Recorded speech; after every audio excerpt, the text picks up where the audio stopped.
Security Review, TNSR.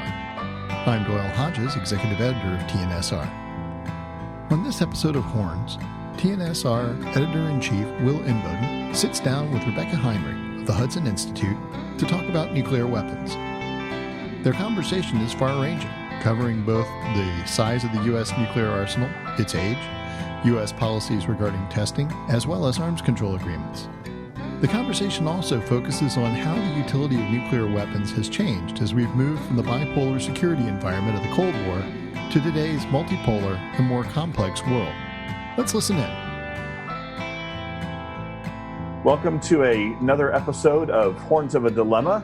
This is Will Inboden, honored to be hosting today. I am dialing in from a secure, undisclosed, and coronavirus-free location in Central Texas.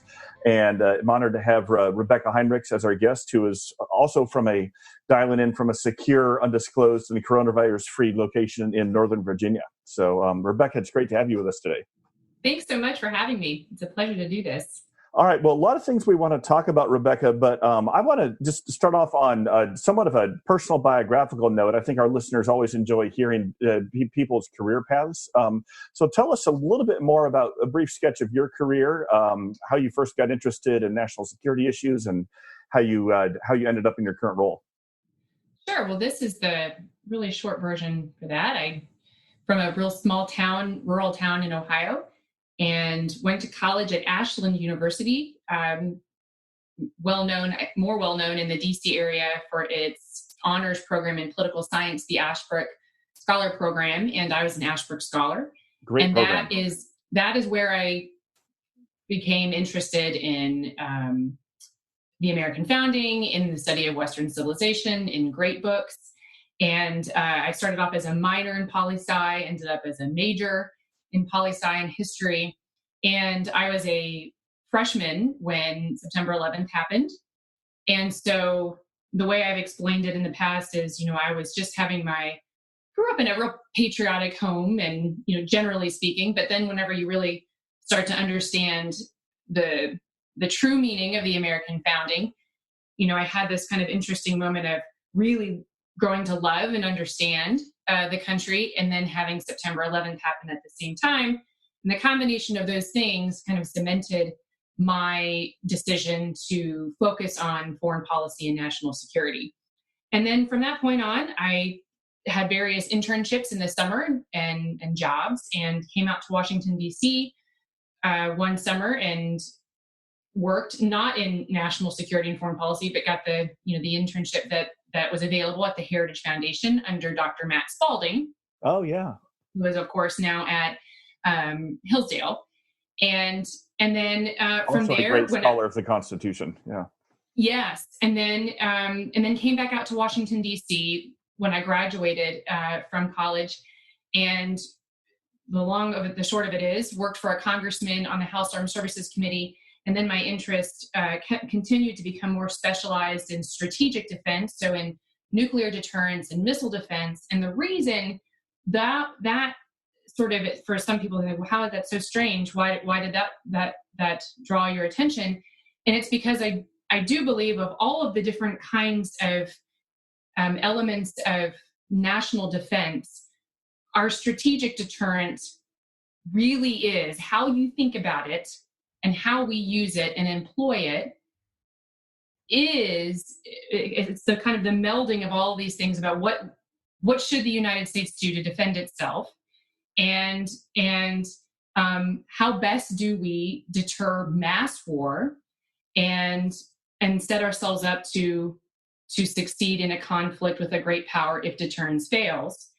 And so my there's so much having to do with your understanding of the rightness of the country and how we ought to protect ourselves, kind of in how you think about deterrence. And so that's where my area has focused. And then I went to the Naval War College, has a program in Washington, D.C. for those who work for the federal government who are in national security policy. So I got my master's degree from the Naval War College while working on also Capitol a great Hill. program. Yeah.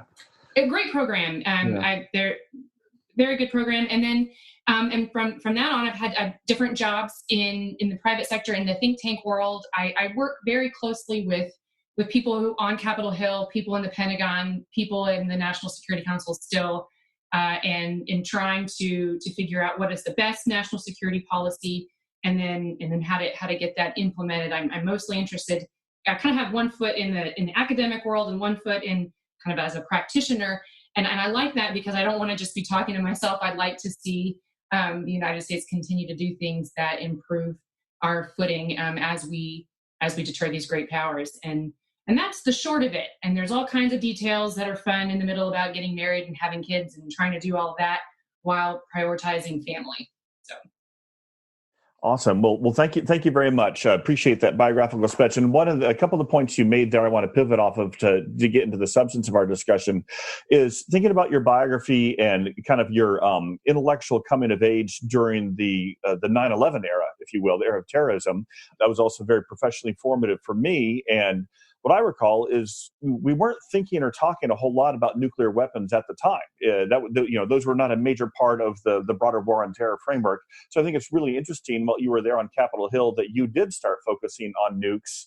Of course, they're a bigger part of the conversation now in this new era of great power competition. But for our listeners out there, especially the younger ones, I think Rebeccah's career is a great lesson in sometimes it's about finding an issue you're passionate about, even if it's not in the headlines, because eventually, as the world turns, it will become really important again. And you were ahead of the curve there with your focus on nukes. Well, and the reason for that is, again, it goes back to what do you need for national survival? So you're going to have different kinds of threats that come and go. And what is a current threat right now? We're talking about pandemics, but pandemics is just one of many, many threats that can face the United States. So and this too shall pass. So. It will pass. And so, you figure out the other piece of a little advice I would give is sometimes it can be overwhelming. What do I pick? And you can pick one area and develop some degree of specialty, because you may have found this to be true. It's kind of the older I get and the more I work on things, they all kind of relate to each other.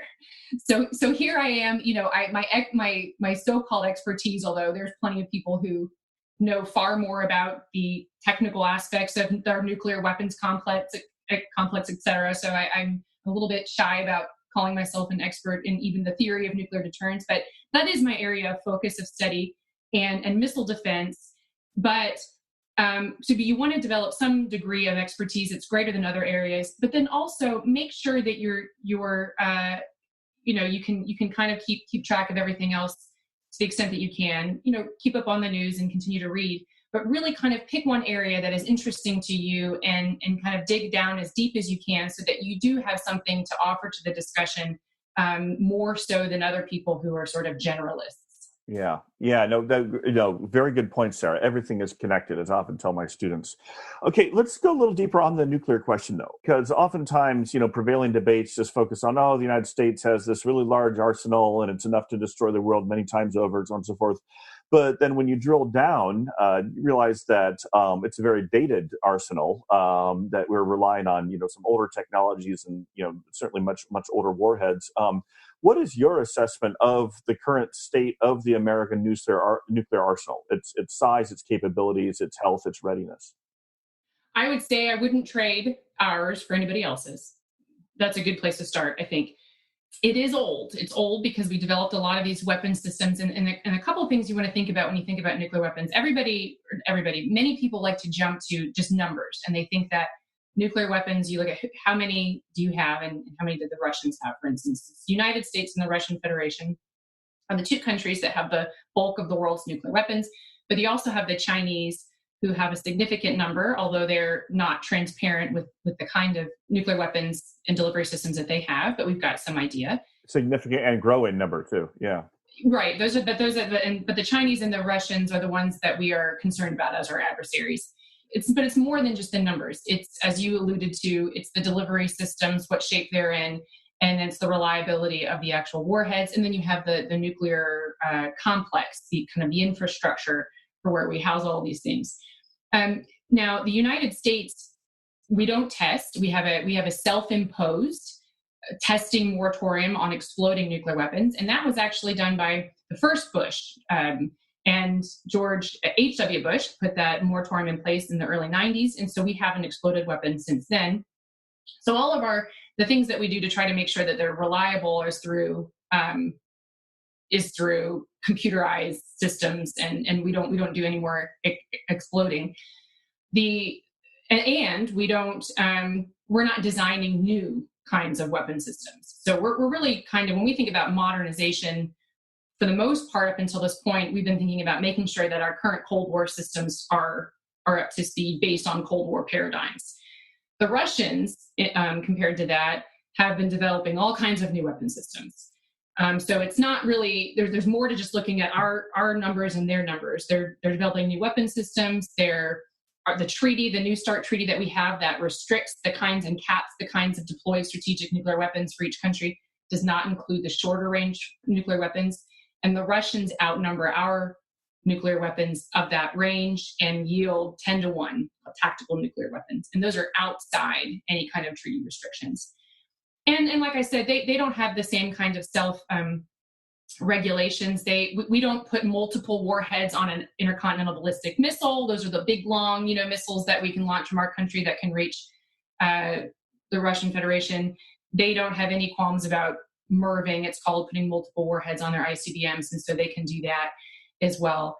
And so, so they have been just more active in their nuclear program. But just a quick comparison for our readers, during the height of the Cold War, the U.S. would, with our MX, would put 10 warheads on. We would MIRV it with 10 warheads. And so the fact that we are now not doing any MIRVs, but just having a single warhead on, shows a certain amount of considerable restraint. Yeah.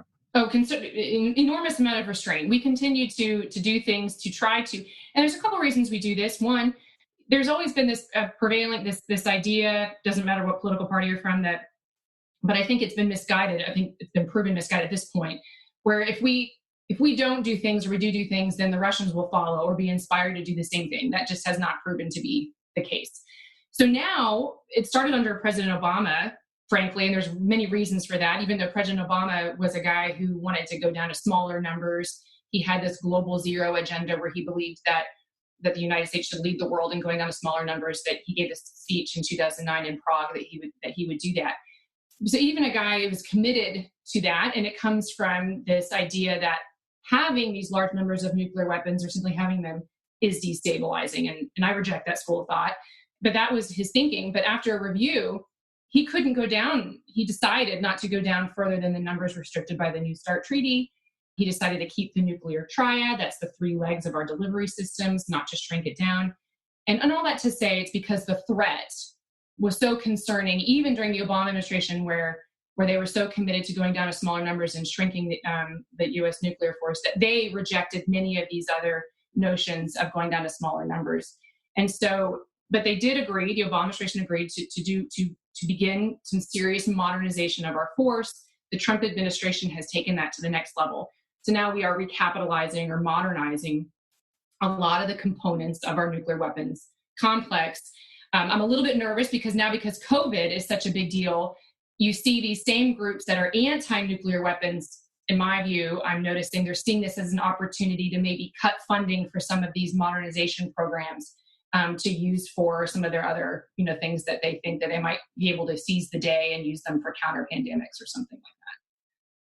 I want to pick up on, you made a couple references to the New START treaty between the U.S. and Russia. And of course, that is currently scheduled to expire early next year, about a year from now, in early 2021. What's your assessment? What should we do? I mean, should we negotiate an extension with the Russians? Should we modify it? Should we let the thing expire? What's your assessment of the New START treaty? So I would start off by just saying that, again, there's different schools of thought about the purpose of arms control. When we think about arms control, we think about the big treaties that restrict arms. I'm not opposed to arms control. I think arms control, though, is a means to an end. And if it doesn't serve those means, then we shouldn't do it. And the end, of course, is I would like to prevent or deter the worst kinds of war. Notice I didn't say merely nuclear, because the U.S. doesn't preclude the option of employing nuclear weapons in a purely conventional war if that conventional war is still posing a strategic threat to the United States. That is a lot to unpack. But the point there is our nuclear weapons are meant to deter the worst kinds of war. And so in order to do that, you have to have a credible threat. And that's designed that you have that credibility to convince your adversaries that whatever they want to do would not be worth the cost, by having the means to achieve what you're threatening to do, and also convincing them that you have the will to actually employ those weapon systems or carry that out.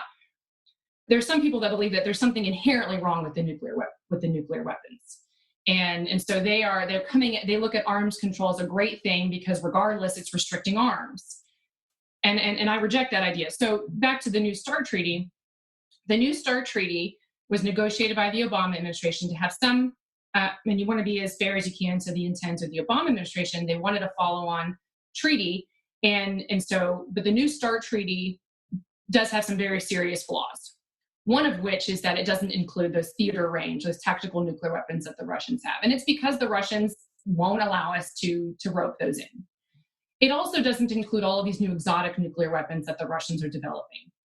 I joke that anytime the Russians build a new vehicle, they put a nuke on it. And so, the United States, and there's also some counting rule loopholes where a bomber is counted as one under the New START Treaty, but doesn't tell you how many nuclear weapons are inside that bomber. So again, United States and Russia could decide how many they want in there, but I would argue that doesn't contribute to transparency and stability if you don't know how many nuclear weapons are on a bomber. So all that to say, I have been in the camp that we should take this opportunity. The Russians want to extend the New START Treaty.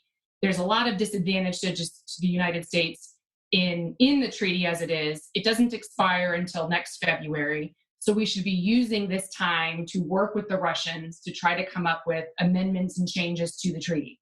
At very least, some kind of agreement to address theater range nuclear weapons, to use the fact that the Russians want it so badly as leverage to get a better deal for the United States. And as you seriously work through this and you figure out what it is that you can get the Russians to commit to, maybe you can do a 1-year extension or something while you negotiate, as long as you think that the Russians are willing to negotiate all of those things that are so important to the United States. But simply as it is, it doesn't make any sense. It's a treaty that checks all the boxes for the Russians and doesn't for the United States. And again, we want to make sure that I want American primacy. I want the United States to have a nuclear weapons force that's second to none. And so you need to make sure that as we negotiate with the Russians that we're not giving ourselves a raw deal just for the sake of having some kind of deal. To paraphrase President Obama, no deal is better than a bad deal. He was talking about the Iran deal, and he didn't, I think, live up to that idea, but it applies certainly in the New START Treaty as well. Yeah, I want to use that to segue to another dimension of U.S.-Russia relations and arms control. And of course, with treaties, it's one thing to look at the actual terms of them, and we talked about that with New START. There's also verification and compliance, and the Russians don't have such a good record on at least some aspects of compliance with other treaties. I'm thinking, of course, of the INF Treaty, the Intermediate Nuclear Forces Treaty, which President Reagan and Gorbachev had signed in 1987, which over the last 10 years, the Russian Federation under Vladimir Putin had been serially violated. And of course, the Trump administration withdrew from the INF Treaty last year. What was your assessment? Was that the right thing to withdraw from that treaty, or was that a mistake? And are there, and either wherever you come down on that, what should the INF treaty lessons tell us about negotiation with the Russians on New START? If you believe that there is good in treaties, which I do believe generally that's a good thing, if the treaty does create transparency and foster trust and give us a better insight into one another's nuclear programs, there has to be verification and compliance. Treaties that the Russians are violating, not only do they not serve U.S. interests in this specific area, but it actually does harm to arms control generally. If arms control is merely going to be an opportunity for the United States to not only follow the letter of the treaty, but the spirit of the treaty, which is what the United States does. And then you have the Russians in this instance, they cheat, but during the Obama administration, they would cheat, but not so egregiously that it was a material breach that would have forced the United States to withdraw. And they do that because they want to soak all they can out of the treaty by having us restricted and make gains. And so I believe it was absolutely time to withdraw from that treaty. And because even though that was a Reagan treaty, because it was a Ronald Reagan treaty, don't you love Ronald Reagan? And I said, sure, but treaties can become outdated. That they have to be, this is a dynamic environment in which the United States has to constantly assess both our nuclear force and the treaties that we're involved in to account for the changing threat environment, which brings me to the point that the Chinese are a problem now. And the INF Treaty was only serving to restrict the United States and no other country in the world. And if the Chinese had been party to the INF Treaty, they would have been 80% of their missile force would be in violation of the INF Treaty. Yeah, the backbone of their missile force. Yeah. So you have these kind of two pressure areas where the Russians are violating the treaty. The United States under Obama and Trump tried to compel the Russians to abide by the treaty, tried to incentivize them to do that. They wouldn't do it. And then you have this other pressure point, which is that it sure would be nice to have these range of weapons, conventional, because the INF forbade the nuclear and conventional of that particular range and deliver a ground launch as opposed to air launch. It sure would be nice to be able to have this range of weapon systems to be able to launch from the ground because it's cheaper than to do it from the air, to handle the Indo-Pacific region versus China. And so you got to the point where it made sense to withdraw. And I think it's a lesson also to other countries that the United States, if you want to engage in a treaty with the United States, we're going to expect full compliance. Otherwise, it doesn't make any sense, and it actually undermines American security. So I give great credit to the Trump administration for making that decision. And that's kind of a good example of a sort of a Trumpian move where it sort of intuitively makes sense to a guy like Donald Trump. Why would we be party to a treaty that we're abiding to that the other guy isn't? Where you kind of get into this wonky sort of national security establishment where you weigh pros and cons, and maybe it makes sense to tolerate cheating to a certain degree. And so I give great credit to the Trump administration to say, we're not going to do that, and it's time to withdraw from that treaty. And now we are moving out and looking at testing these kinds of weapon systems, and then, having conversations with the Japanese and other allies in the Indo-PACOM theater to potentially deploy some of these things in the future. Well, and I, as our listeners know, I can never resist the chance to mention that I'm currently writing a history of President Reagan's foreign and defense policy, and the INF Treaty figures very prominently. And I do think that treaty was one of Reagan's signature accomplishments, but it bears remembering two things when we talk about what it means for today. First, Reagan was also obsessed throughout his presidency with Soviet violations of arms control treaties, especially the ABM treaty, for example. And he would often say they have a very consistent record with every arms control treaty they've ever been in. They've broken every one. And so he put, at the time, he had a willing partner in Gorbachev and some good strategic imperatives, and of course the threat of our INF deployment in Western Europe. But we're in a different geopolitical environment now, and no one can really say what President Reagan would do. He, may he rest in peace. But we do know that it really drove him crazy when Soviets and Russians would break their agreements, and he would not have. I don't think he would have stood for that, especially over 10 years like they did with this one. I think that's exactly right. And again, the environment changes. So you have different leaders, you have different things that you're noticing in how these different countries are behaving. Nuclear weapons are sort of in the center of Russian military doctrine and how they think about.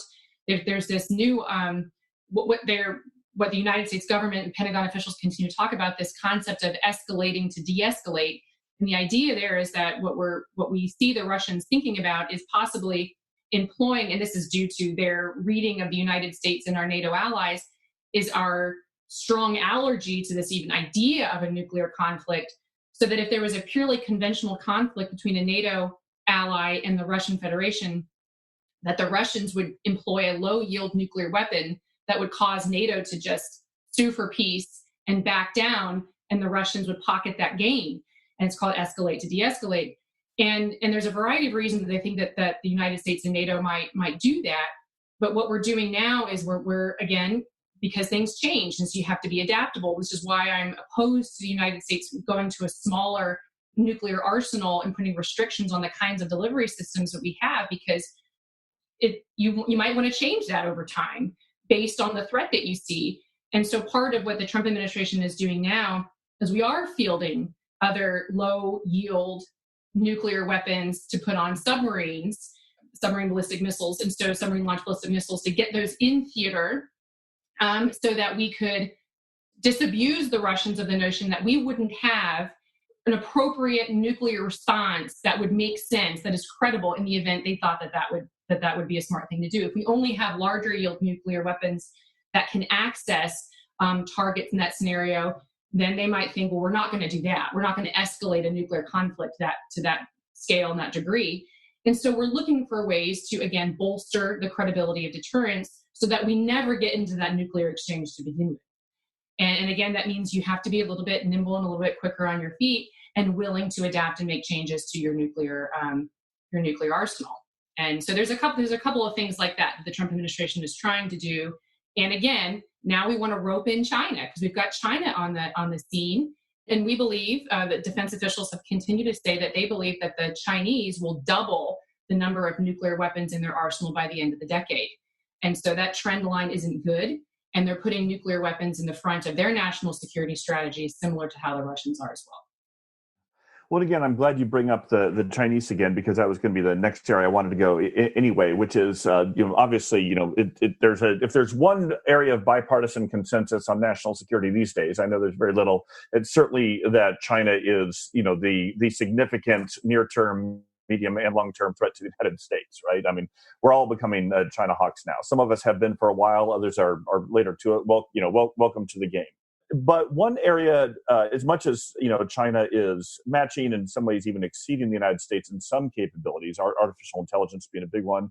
One area where the United States still has considerable dominance is in the nuclear arsenal compared to China's. And yet, as you mentioned, even though China doesn't have transparency, from what we can tell, they are growing their arsenal, and not just in number, but in lethality and capability, and especially some of these intermediate range delivery systems, which are a real threat to our allies and partners like Japan and South Korea, and especially Taiwan.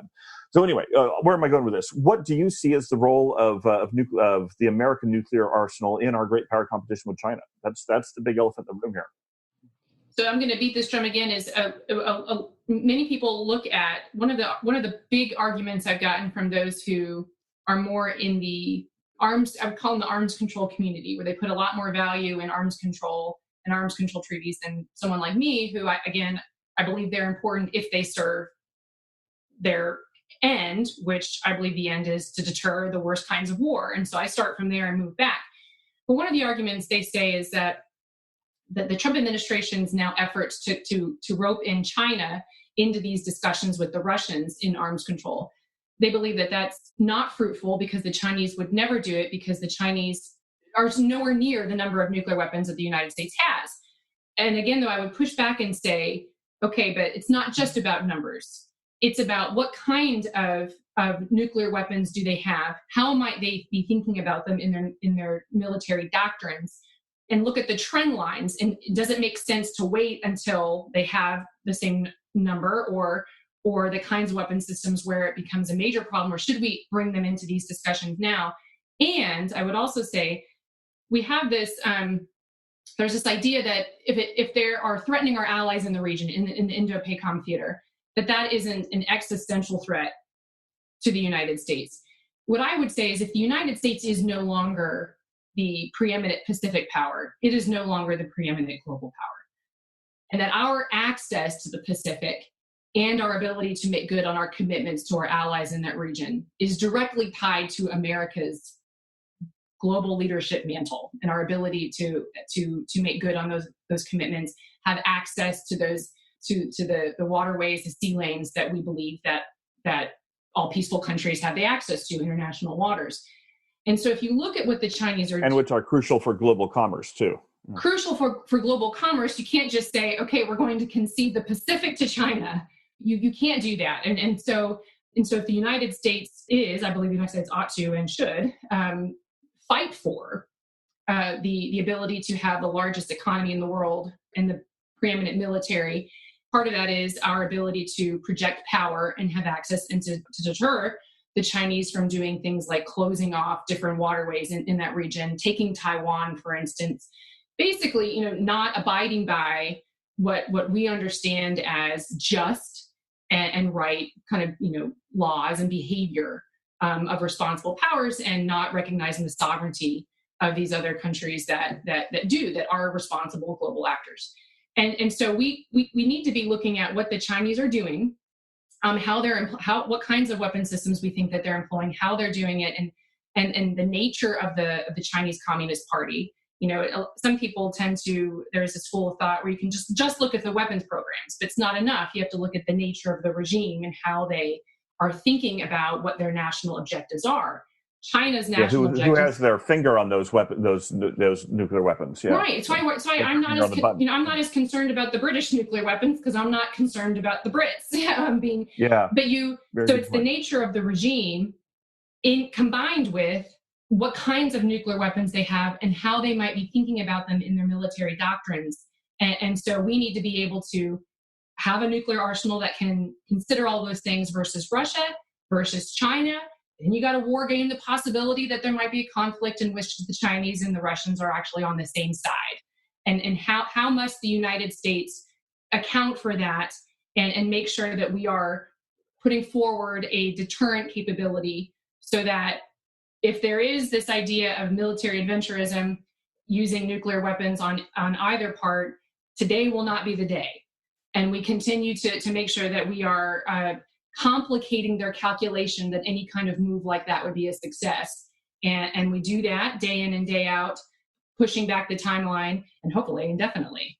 But it's a complicated problem involving a lot of different things, more than just simply looking at how many nuclear weapons do they have. And if we have more, then we're in good shape. Yeah. And well, there's also the, pivoting off everything you said, there's also the non-proliferation concern, which is as long as Taiwan, South Korea, Japan feel relatively secure under the American nuclear umbrella, they're not going to be developing their own nuclear weapons, as they have in the past, at least explored. But if they can no longer be assured of that guarantee from the United States, well, then we might, heaven forbid, see a proliferation cascade as they start developing their own nukes too. And it's important too I think not to assume that everybody even agrees with you. And I think what you just said is totally right. But every once in a while, there's this flirtation, especially with some of the more extreme, let everybody take care of themselves camp, who believe, well, why not just let the Japanese get nuclear weapons? Why not let everybody a nuke? Everybody gets a nuke or a pile of them, and then that will preserve peace. That is a highly destabilizing environment in which I would not, because nuclear weapons can be employed with great forethought and intention, but there's also this giant opportunity for miscalculation, misassessment, because human beings are flawed and imperfect, and our reason is corrupted, and we can make mistakes.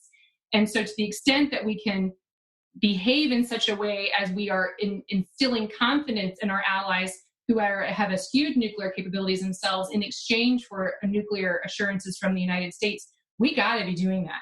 Which is why, again, you'll hear some people say, we only need so many nuclear weapons to assure the Japanese, and the number's always really small, those who think that nuclear weapons are inherently bad or destabilizing.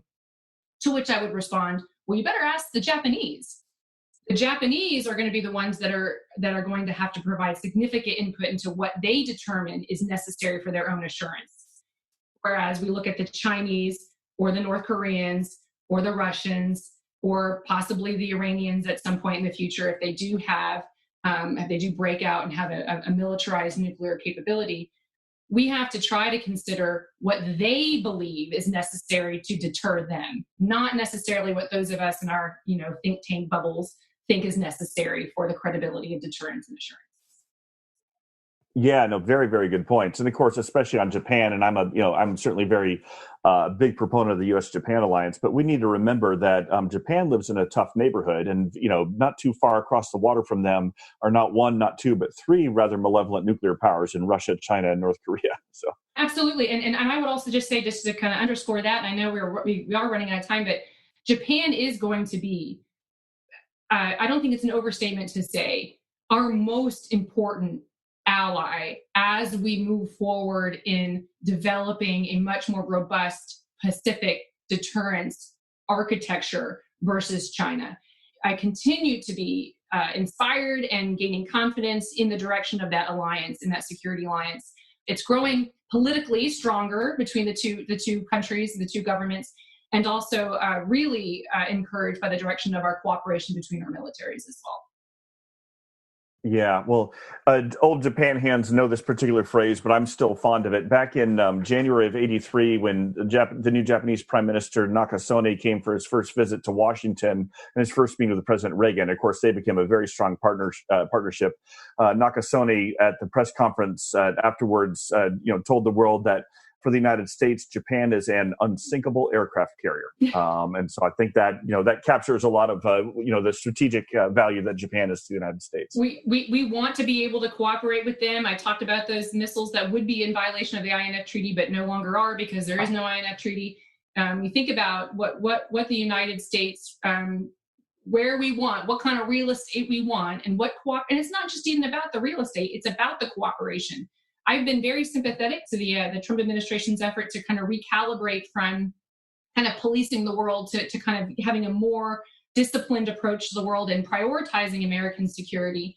And so you want to have robust sovereign nations that are alliances that can contribute to the alliance in a very strong and effective way so that we aren't carrying all the water ourselves, because there's simply too many threats in the world for us to do that at this point. And so we want to have Japan as a strong sovereign, independent nation that can contribute well to the alliance. And again, they are. And I think Abe has been wonderful in this in trying to get his country to develop a stronger and more robust military capability that can do that. Yeah, no, he is. He's a great ally to the United States. Well, Rebeccah, I do know we're running out of time, but I can't resist. I've got to bring in one more question, another issue that you've worked on quite a bit. And this is the flip side of a lot of what we're talking about here, missile defense. How is the United States doing in terms of our ballistic missile defense capabilities, especially as we look at some of the threat from rogue actors like North Korea and Iran? Right. So, I mean, as you know, President Reagan in 1983 gave his SDI speech, the Strategic Defense Initiative speech, and the idea was that the United States would develop this robust missile defense system in space. That's the best domain to do it because you have the best vantage point, and to be able to see and then intercept missiles while they're boosting in their boost phase, which is where you want to intercept a missile, because once it's past its boost phase and it's beyond the ascend phase and it's in mid-course, that's when it's releasing decoys and countermeasures to kind of confuse systems. And so you want to be able to try to intercept it in the boost phase. And also you have the advantage then of all of the bad, nasty stuff that's on that missile falls on enemy territory and not harm its intended target. In this case, it would be the United States, our allies. And so, we had the ABM treaty that restricted what the then Soviet Union, what the United States could do. But President Bush in 2003 pulled the United States, withdrew the United States from the ABM treaty, which now allowed the United States to begin the initiation of a homeland missile defense system. And it was pretty good, but it was imperfect and it wasn't as robust. It was ground-based. It wasn't space-based. And so there's limitations there due to the curvature of the Earth and how many interceptors you could have and based on cost, all of these things that make the system more limited. And so we thought at the time we would just have one there to handle the rogue state actors. We're not going to look at the actors like the Russian Federation with lots of missiles, but we're just going to try to handle the threats from North Korea. We've been improving the system over the years. Even the Democratic administrations, which tend to be more skeptical, and I believe erroneously think that missile defense, and this is the same argument that President Reagan dealt with, that if the United States has a robust defensive system, that it would then negate the bad guys' offensive weapon systems, which would then be destabilizing. Because it would tempt them into doing a first strike. Right? A first strike. Mutually assured destruction then would check that. If they launch one at us, we would launch one at them, and then that would keep everybody in place. Even though the United States continues to build out its missile defense system, and we have homeland missile defense systems, sea-based regional systems that provide protection of some of Japan, and different systems that provide some protection in South Korea, et cetera, it's still not the robust missile defense system that Ronald Reagan envisioned.